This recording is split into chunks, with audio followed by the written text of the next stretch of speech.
Hello everyone. In this video, we are going to explore a fascinating phenomenon in the world of waves interference.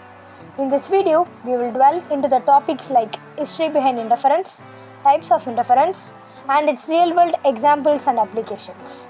By the end, you will get to know the basics about how interference works and its significance in both natural and technological context. What basically an interference means?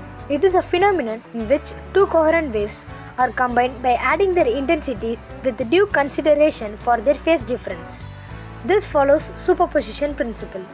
There are two types of interference: constructive interference, destructive interference. Constructive interference forms if the resultant wave have greater amplitude or intensity. Also, the two waves should be in phase. Destructive interference forms if the resultant wave have lower amplitude or intensity. Here the two waves will be out of phase, forming dark fringes. This interference effect can be observed with all types of waves. For example, light waves, sound waves, gravity waves, even surface water waves. Thomas Young, a British polymath, established Christian Huygens wave theory of light in contrast to the corpuscular theory of Isaac Newton. During those days in 1800s, Isaac Newton was a dominant person in the field of physics, so his corpuscular theory was accepted by everyone.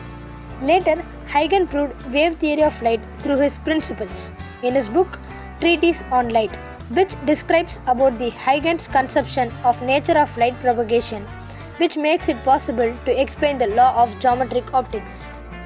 Thomas Young proved idea of Huygens experimentally by using double slit and forming interference pattern. Thomas Young had been described as the last man who knew everything. Let us now see some real-world example and significance of interference.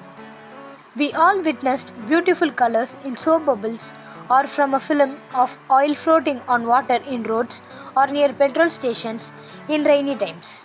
This is due to the interference caused by reflected ray. Holograms depend upon the interference of light to produce their 3D images.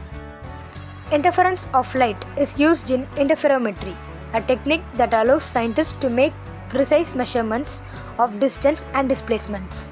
This technique is also used in measuring the roughness of surfaces to detect gravitational waves. In acoustics, wave interference is a fundamental principle behind noise-cancelling headphones. These devices use destructive interference to cancel out unwanted ambient noise. In wireless communication, principle of constructive interference is used to boost signal strength. This technique is known as beamforming, which is being used in 5G network nowadays. In quantum field, SQUID, superconducting quantum interference device, is used for magnetoencephalography, which is a technique for mapping brain activities by recording magnetic field produced by electrical currents occurring naturally in the brain.